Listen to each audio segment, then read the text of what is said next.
¿Y qué vamos a estudiar en esta segunda unidad? Bien, vamos a revisar lo siguiente. La reforma constitucional en materia de derechos humanos. ¿Ok? Cambios materiales, cambios sustantivos, el texto constitucional previo a la reforma del 2011, ¿ok?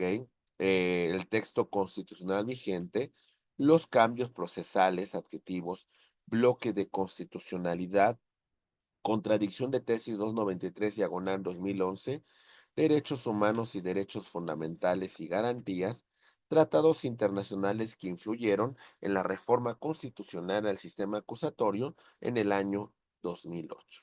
¿De acuerdo? Muy bien. Vamos a empezar entonces con nuestro desarrollo temático. La reforma constitucional en derechos humanos. La publicación el 10 de junio del año 2011 y su entrada en vigor un día después. Una nueva forma de interpretar y aplicar el derecho por todas las autoridades, con un fin primordial, la tutela de los derechos humanos, acordes con los más altos estándares de la materia.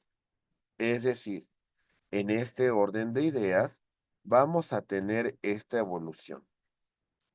Con antelación, cuando nosotros planteábamos un asunto a un juez en materia penal, la norma que iba a regir su actuación principalmente la vamos a dividir en normas sustantivas,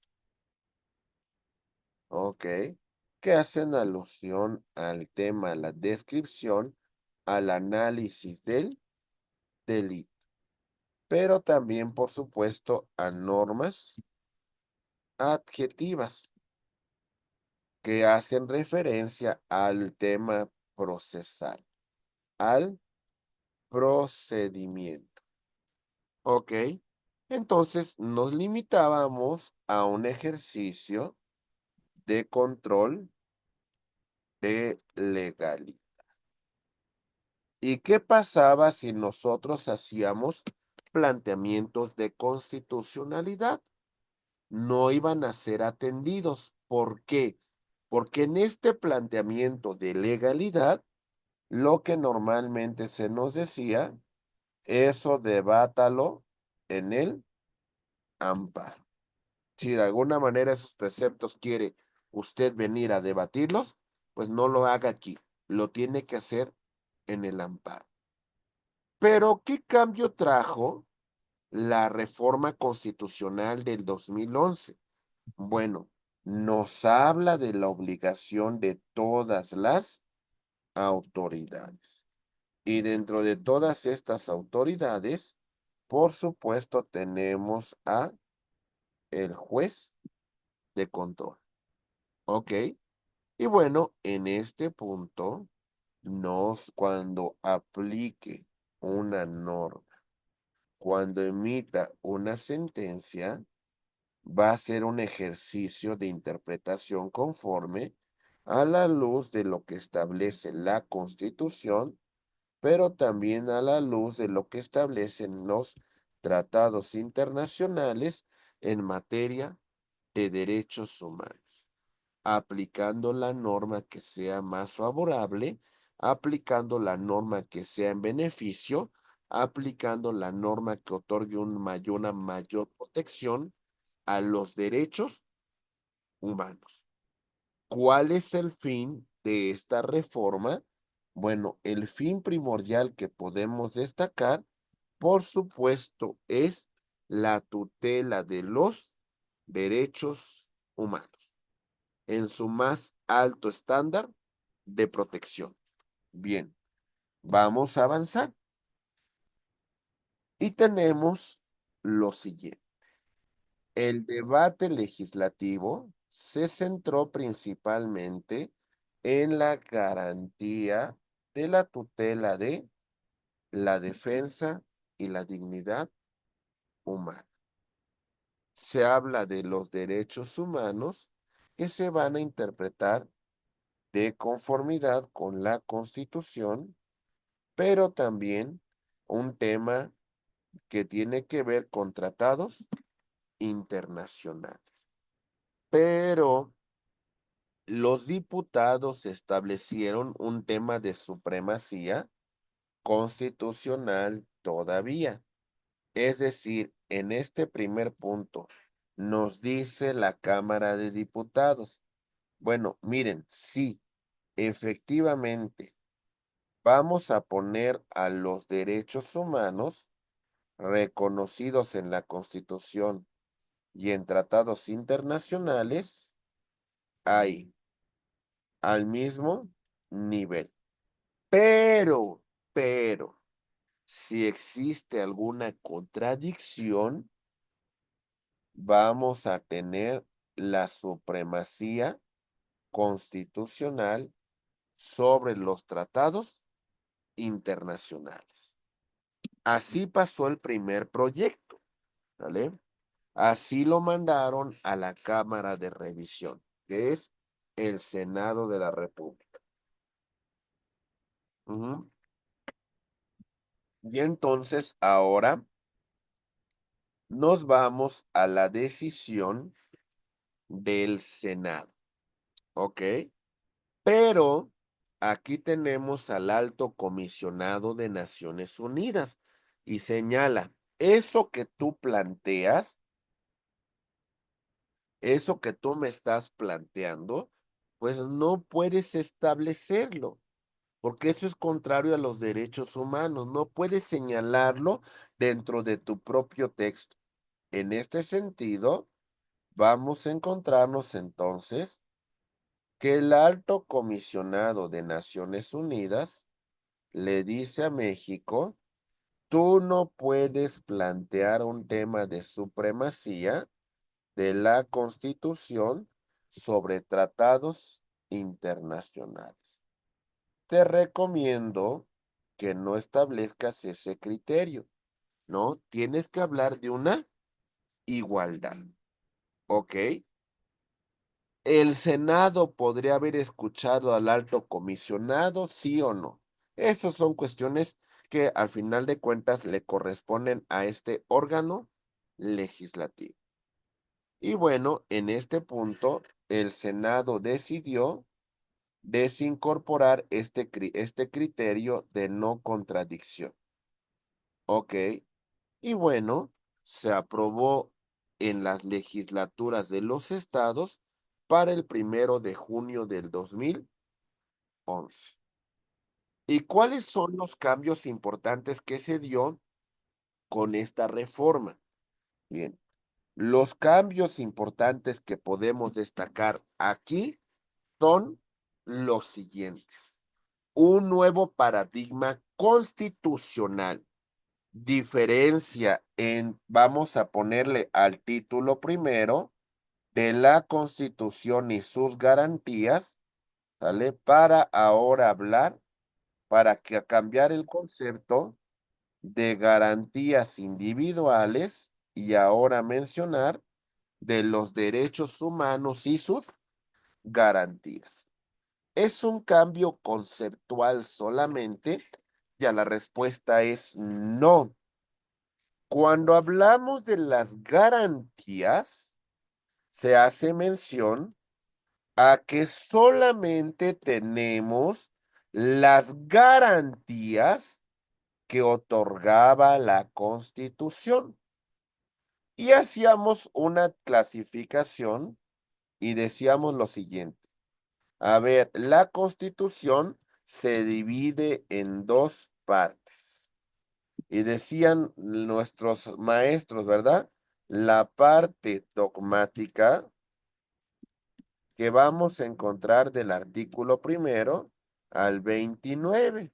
Y nos decían, y la parte orgánica, que vamos a encontrar del 30 al 136. Y nos establecía solamente ustedes van a tener los derechos humanos aquí, reconocidos en la parte dogmática. Bueno, ni siquiera derechos humanos, las garantías que aquí se otorgan. Solamente tienes esas garantías que yo, constituyente, te voy a otorgar en esta Constitución. Y cuando ahora hablamos de que ya no se otorgan, sino se reconocen, la protección de los derechos humanos se convierte en una protección muchísimo más amplia. Porque ahora cuando hablamos de derechos humanos, en esta protección, en esta tutela, señalamos los reconocidos en la Constitución, pero también los reconocidos dentro de los tratados internacionales. Y esto va a ampliar la tutela de estos derechos humanos. ¿Sale? Esto amplía, por supuesto, su protección. Muy bien. Ok. Avanzamos y, por supuesto, destacamos. Hay un cambio significativo porque ya no se otorgan, ahora se reconocen estos derechos humanos, que son, por supuesto, la base y fundamento de esta reforma en materia de derechos humanos. Y avanzamos, por supuesto, y recordemos lo que dice nuestro artículo primero. En los Estados Unidos mexicanos, todo individuo gozará de las garantías que otorga esta Constitución. ¿Ok? Así decía nuestro artículo primero. Ahora tenemos nuestro artículo primero señalando lo siguiente. Todas las personas van a gozar de los derechos humanos que se encuentran reconocidos en nuestra Constitución y, por supuesto, en los tratados internacionales de los que el Estado mexicano sea parte. Ahí los tenemos. Ahí está. Gozamos de estos derechos. Muy bien. ¿Y cuáles son los cambios muy importantes que vamos a encontrar aquí? Cambios procesales importantes. Bien, destaquemos lo siguiente. Dice, todos los operadores jurídicos, ¿sale? Tienen en este caso la obligación de promover, respetar, garantizar, proteger, hacer valer los derechos humanos. A esto, cuando hablamos que le corresponde a todos, vamos a hacer mención de lo que conocemos como el control difuso de constitucionalidad. ¿Ok? ¿Y esto cómo se va a hacer valer? A través de lo que conocemos como interpretación conforme y, por supuesto, el principio pro persona. ¿En qué consiste la interpretación conforme? Bien. Vamos a verificar la aplicación del acto de autoridad. Ahí va. Muy bien. El acto de autoridad, su naturaleza puede ser administrativa, puede ser legislativa y, por supuesto, jurisdiccional. En este aspecto, mis queridos amigos, vamos a revisar lo siguiente. Vamos a revisar que en este punto No, estos actos tienen una norma que los va a regular, ¿ok? Van a velar que se encuentren debidamente apegados a él. Pero en ese ejercicio de interpretación conforme ex oficio, ¿ok? Pero también, por supuesto, podremos nosotros solicitar este ejercicio. Vamos a revisar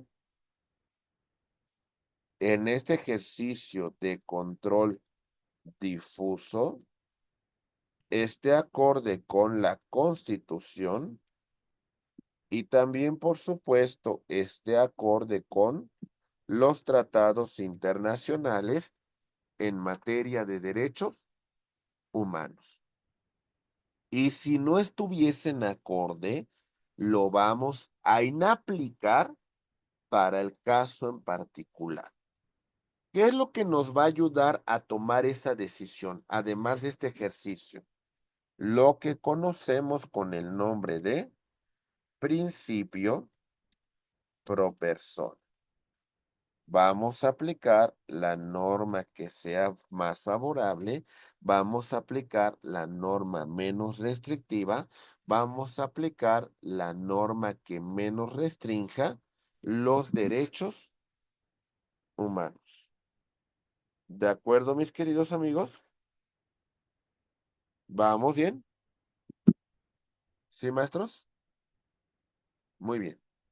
Ok, avanzamos. Perfecto. Bien.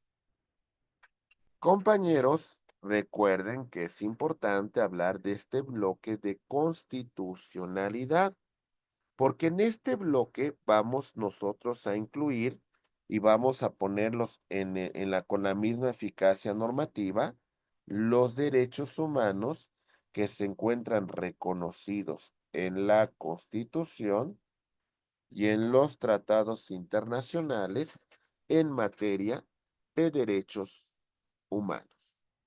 ¿Ok? El corazón, la esencia, la naturaleza de estos derechos, por supuesto, podemos destacar lo siguiente: las normas constitucionales y las demás disposiciones que vamos a explicar gráficamente en este esquema. Ahí va. Aquí tenemos nosotros este bloque de constitucionalidad. Ok, dentro de este bloque ya hemos establecido que se tiene la misma eficacia normativa. Ok, los derechos humanos reconocidos en la Constitución y en los tratados internacionales de derechos humanos. Esto es el corazón. Ok. Y cuando hablamos de este aspecto constitucional, también vamos a destacar la interpretación que de la Constitución hace la Suprema Corte de Justicia de la Nación a través de su jurisprudencia. Pero cuando hablamos de tratados internacionales en materia de derechos humanos, destacamos a la Declaración Americana de los Derechos y Deberes del Hombre de 1948, Declaración Universal de Derechos Humanos de 1948, Convención Americana de Derechos Humanos de 1969, protocolos que surgen en materia de derechos humanos y, por supuesto, las sentencias de la Corte Interamericana de Derechos Humanos que son vinculantes y obligatorios. Todo esto que estamos señalando es el corazón, es la esencia de los derechos humanos. Ahora bien, después de que entendemos estos puntos, analicemos lo siguiente. Entonces, no es importante las normas que regulan el tema de competencias y atribuciones, por supuesto que sí son importantes, porque en este sentido, la Constitución va a establecer cuál es la obligación que tienen las autoridades y en ese tema se va a garantizar la división de funciones, la división de competencias. Ahí está. Sí es importante, por supuesto. Pero también tenemos lo referente con el ejercicio de derechos fundamentales. ¿En qué consiste esto, mis queridos amigos? Bueno, cuando hablamos sobre el ejercicio de derechos fundamentales, vamos a establecer, mis queridos amigos, cómo nosotros como gobernados vamos a hacer valer estos derechos que se encuentran reconocidos en la Constitución y en los tratados internacionales en materia de derechos humanos. Y bueno, si nos quedase todavía dudas, tenemos, por supuesto, la contradicción de tesis 293, diagonal 2011.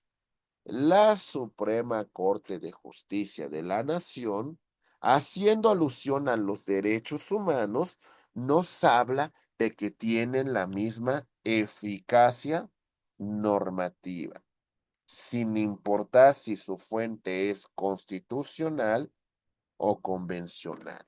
Se le reconoce el mismo rango, la posición jerárquica de los tratados y la determinación de la jurisprudencia. Ya señalamos cuál es el corazón de estos tratados. Declaración Universal de Derechos Humanos, Declaración Americana de los Derechos y Deberes del Hombre, Convención Americana de Derechos Humanos, protocolos en materia de derechos humanos y las sentencias de la Corte Interamericana de Derechos Humanos. ¿Ok? Tienen la misma eficacia normativa. Pero bueno, después de todo esto que estamos comentando, para cerrar este punto y hacer un pequeño break para que tomen un cafecito, solamente vemos lo siguiente. Mis queridos amigos, tenemos que entender la diferencia entre estos conceptos que aquí vamos a plantear. Derechos humanos, derechos fundamentales y garantías. Algunos puntos que destacamos son los siguientes. Uno, los derechos humanos son inherentes a todos los seres humanos sin distinción de nacionalidad, lugar de residencia, origen étnico, preferencia sexual, lengua o cualquier otra condición. Ya lo hemos mencionado, ¿ok? Son universales, interdependientes, son progresivos, etcétera, etcétera. Ahí están. Estos derechos se tienen por el simple hecho de pertenecer a la raza humana. Por esa simple razón, pudiesen estar no positivizados y aún así saber que yo tengo estos derechos. Estos derechos se plantean en tratados, en constituciones, en normas de derecho interno. Cuando esos derechos humanos se positivizan, bueno, entonces vamos a tenerlos como derechos fundamentales. ¿Por qué? Porque esos derechos humanos reconocidos por la Constitución, por los tratados internacionales, se hacen, vamos a decirlo así, más efectivos. ¿Sale? Por lo menos tenemos mecanismos para hacerlos valer. Varían, ¿sale? dependiendo del ordenamiento jurídico de cada país. Algunos países se encuentran en un estándar muchísimo más amplio, otro menor. ¿Ok? Pero hay que destacar, mis queridos amigos, que por lo menos se procura que estos países tengan como base la Declaración Universal de Derechos Humanos. Y a partir de esta declaración, pues amplíen la tutela de derechos y que tengan pues derechos más robustos, más fuertes, más avanzados. Eso es lo que se procura. ¿Ok? Por lo menos los que reconocen en esta declaración. Bien, avanzamos y decimos, ahí va, tienen un rango superior a una norma de derecho interno. ¿Sale? Se encuentran reconocidos en la Constitución y, por supuesto, en los tratados internacionales de derechos humanos. Y ahora, ¿qué son las garantías? Mecanismos jurídicos que aseguran la protección y el ejercicio de estos derechos humanos, de estos derechos fundamentales. Es decir, bueno, se escucha muy bonito estos derechos, pero ¿qué voy a hacer, mis queridos amigos, si la autoridad vulnera estos derechos? ¿Qué voy a hacer? Y aquí es donde nosotros tenemos a las garantías que aseguran la protección de estos derechos.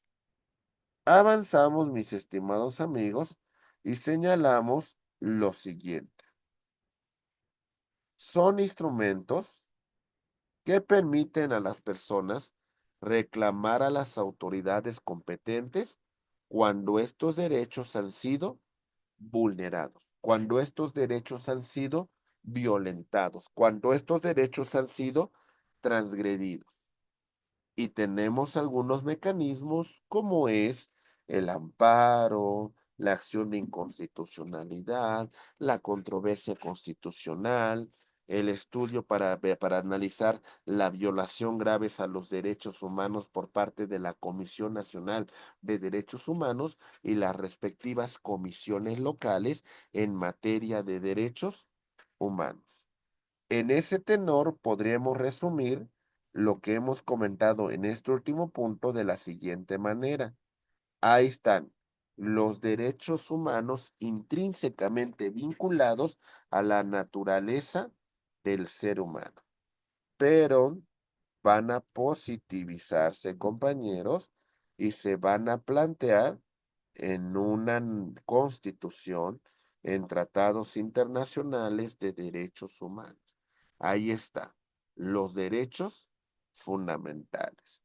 Mientras que, estimados amigos, las garantías son estos mecanismos jurídicos que nosotros vamos a hacer valer para la tutela, para la protección, para la defensa de los derechos humanos.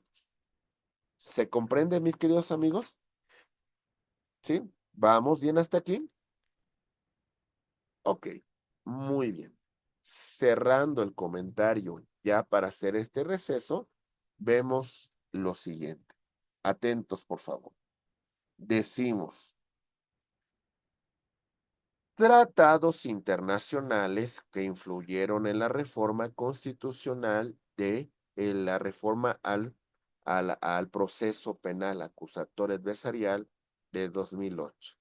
Compañeros, vean, ya que estamos hablando 2008, nombre el nuevo proceso penal, pues bueno, compañeros, ya prácticamente ya han pasado muchos años de ello.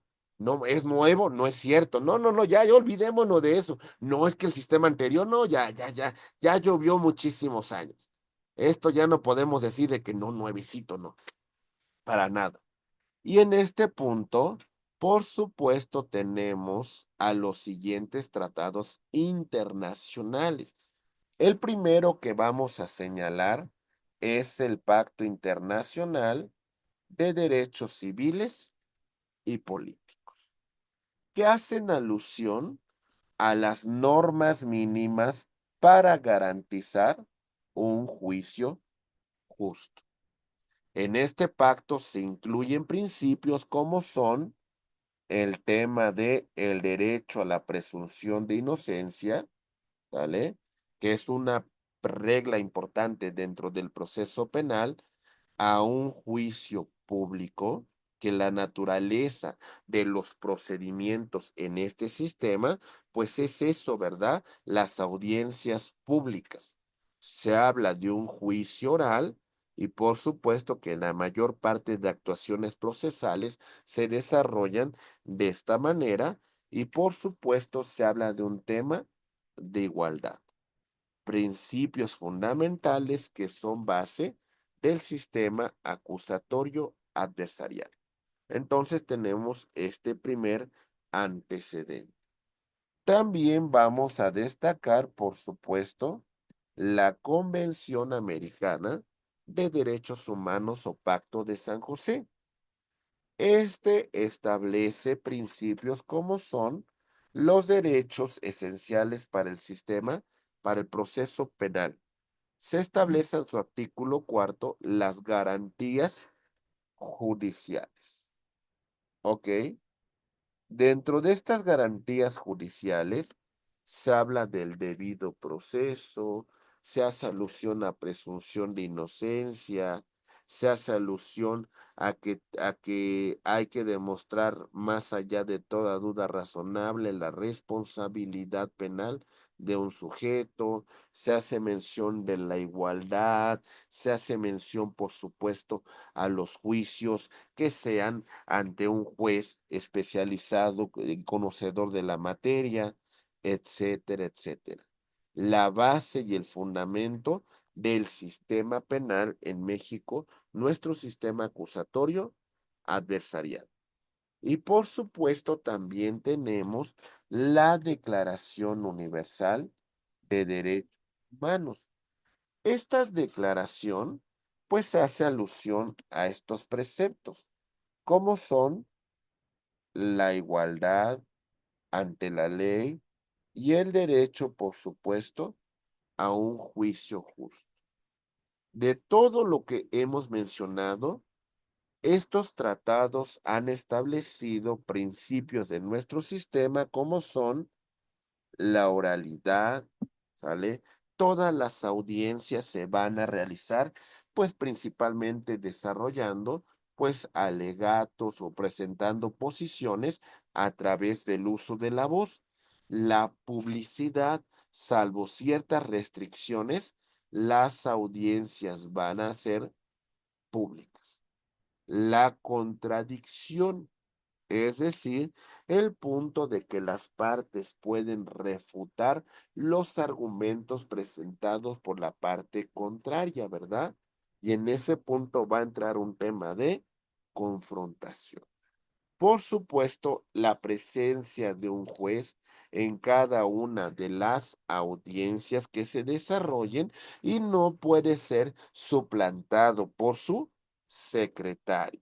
¿Sale? El juez tiene que estar ahí presente. La continuidad. Hay que desarrollar cada una de las fases procesales hasta su respectiva conclusión. Muy bien.